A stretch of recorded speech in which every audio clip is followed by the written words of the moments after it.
सास का श्राद्ध। नंदिनी और दिलीप की शादी के कुछ हफ्तों बाद ही सास की मृत्यु हो जाती है, जिस वजह से ससुराल में आई नई बहू एकदम अपने ऊपर इतनी जिम्मेदारी देखकर घबरा जाती है।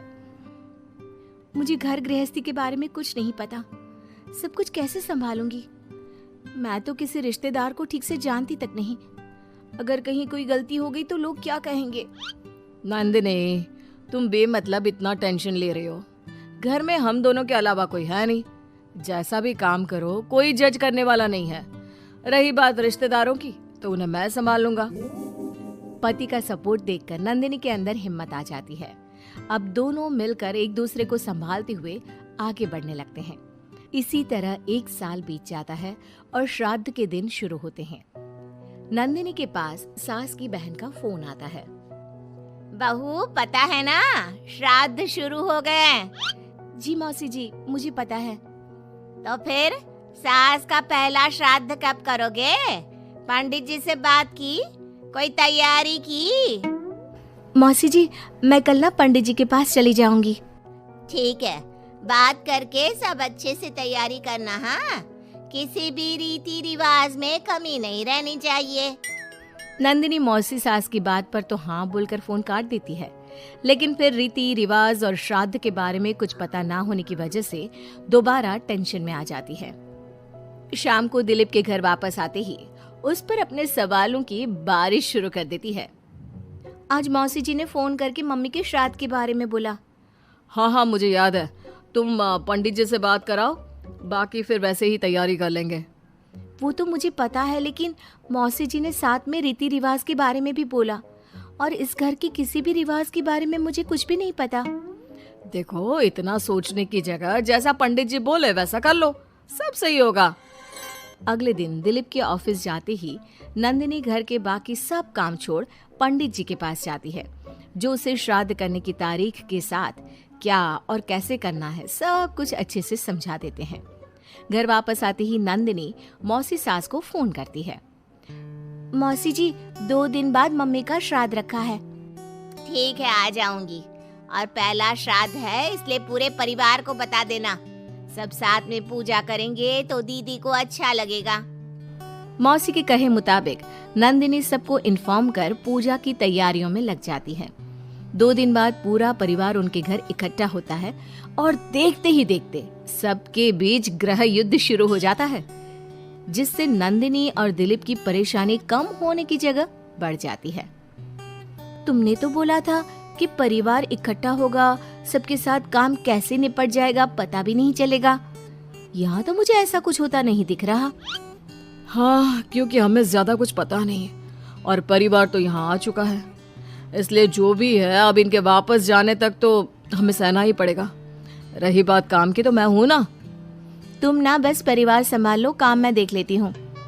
दिलीप परिवार वालों की गुत्थम गुत्थी और मामला संभालते हुए सबको शांत करता है, जिसके बाद सब पूजा करने बैठते हैं।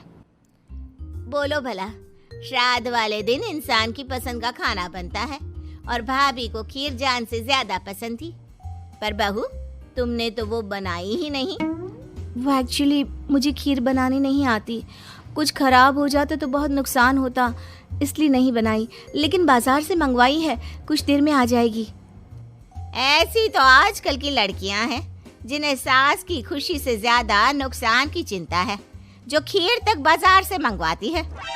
मौसी जी, मम्मी की खुशी को याद रखते हुए नंदिनी ने खीर का ऑर्डर उनकी पसंदीदा मिठाई की दुकान पर दिया है। अरे बनाएगी नहीं तो सीखेगी कैसे?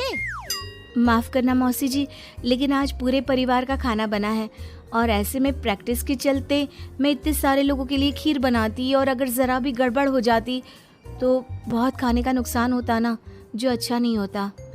नंदिनी की बात को इग्नोर करते हुए मौसी चुप हो जाती है, जिसके बाद सब पूजा करते हैं और कुछ देर बाद खाना खाने बैठते हैं, लेकिन उन्हें वहां भी शांति नहीं रहती। वो कभी खाने में कमी निकालना तो कभी किसी चीज की फरमाइश करना शुरू कर देते हैं। आखिर ये लोग माँ के श्राद्ध की पूजा के लिए आए हैं या बस ये गलत है, ये वैसा क्यों है, ये ऐसा क्यों नहीं, ये चाहिए, वो अच्छा नहीं, ये सब बोलने के लिए? मुझे तो समझ में नहीं आ रहा, यहाँ श्राद्ध की पूजा हो रही है या इनकी पार्टी? जिस हिसाब से कमियां निकाल कर भी उंगलियां चाट चाट कर खा रहे हैं ना, इनकी तो पार्टी ही लग रही है। बस भगवान करे अब और कोई ड्रामा ना हो। दोनों पति पत्नी इसी उम्मीद के साथ मेहमानों को खाना परोसते रहते हैं। कुछ देर बाद ही मौसी सास का चिल्लाना शुरू हो जाता है। हे भगवान, सब इधर आओ। ये देखो, दीदी की तस्वीर के आगे रखी पूजा की पूड़ी पर चींटियां घूम रही है। बहू, तूने दीदी की मनपसंद खीर पूजा में नहीं रखी ना, इसीलिए नाराज हो गई हमारी दीदी।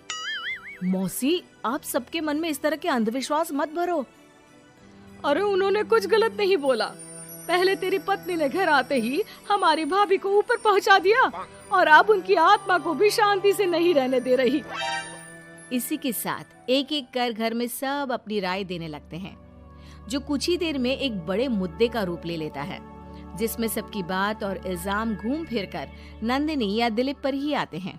बस करो, आखिर आप लोग हमसे चाहते क्या हो? खुद तो एक दिन भी लड़ाई किए या किसी पर इल्जाम लगाए बिना रह नहीं सकते, तो फिर किस हक से दूसरों को बुरा बोल रहे हो?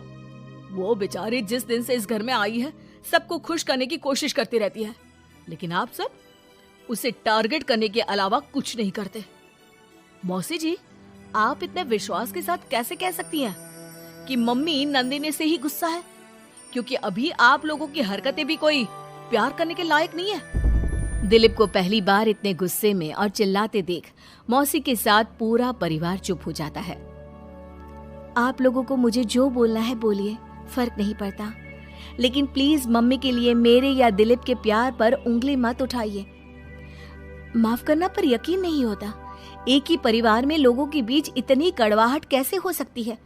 सब एक दूसरे को नीचा दिखाने का मौका ढूंढते रहते हैं, सबको दूसरों में कमियां निकालनी है।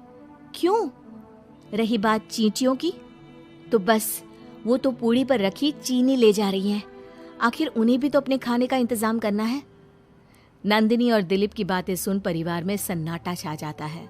सबको अपनी गलती का एहसास होता है, लेकिन गलती ना मानने का गुरूर उन्हें आगे कुछ भी बोलने से रोकता है, जिसके चलते धीरे धीरे सब चुपचाप उठकर अपने घर जाने लगते हैं।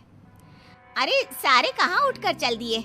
बेशर्मो, अब भी तुम्हारे अंदर इतनी शर्म नहीं आई कि एक सॉरी बोल दो?